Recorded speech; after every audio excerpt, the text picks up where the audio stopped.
Hello, thank you for coming in today, and we understand that you're interested in potentially buying a home, and we appreciate you wanting to use us as your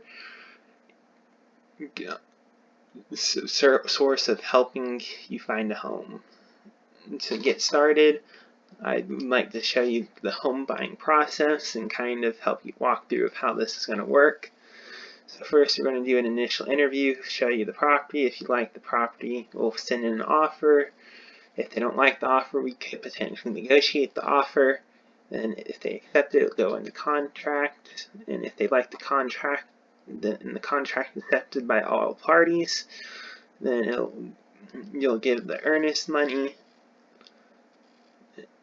and then it'll set the process about being able to buy the house.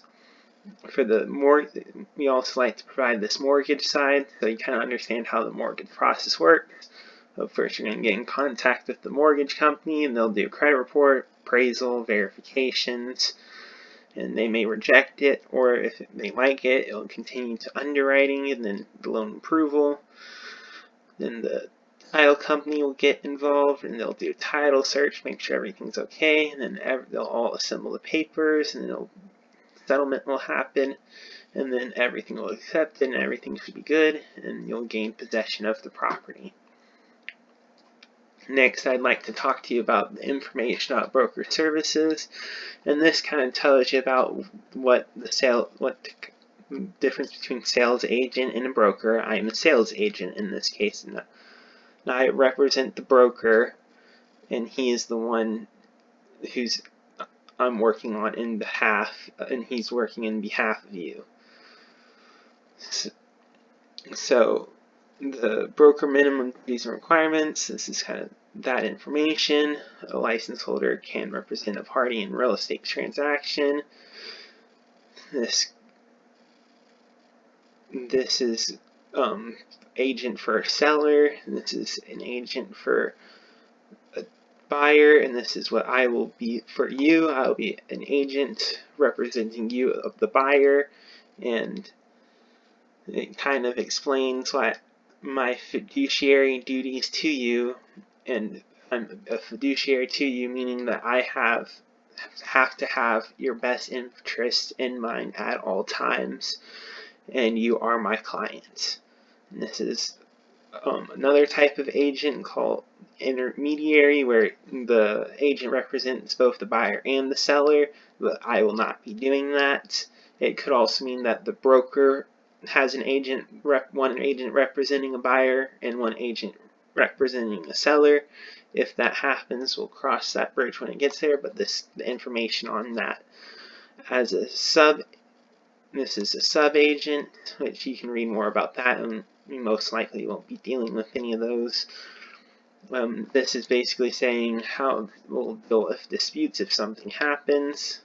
And this is the license holder contact information, so this is license of the broker, firm owner broker.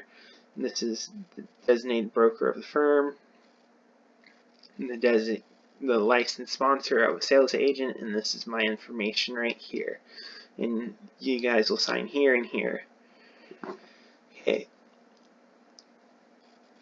The next thing I would like to do is give you the general information and notice buyers and sellers. This is kind of a definitions guide to different words that will be used throughout us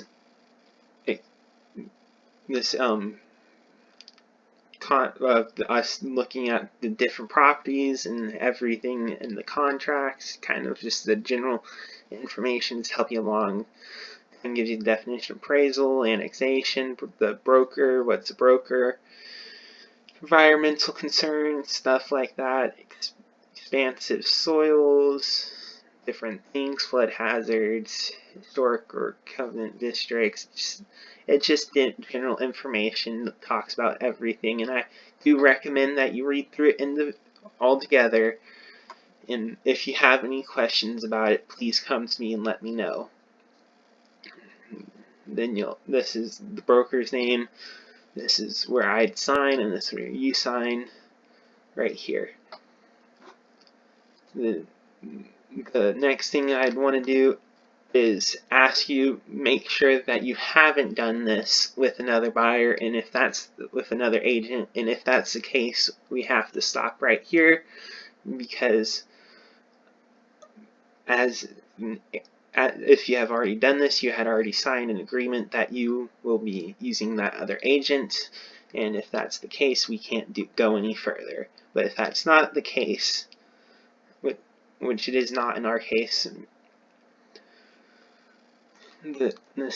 will be your name here, your current address, city, state, zip code, your phone number, fax, email. This saying that this is the broker's information, address, city, phone number, email, fax. Funny that they put fax. Not too many people use that anymore. Appointments. This is basically saying that I will be representing you. The broker will be representing you. From the definitions, kind of market area, this is the market we'll be looking in, so this will be the clean Fort Hood area. And more definitions. The term, this is how long this agreement is going to last. So this will start today, and this will end in 90 days. So we'll put 90 days date right here on when it's going to end.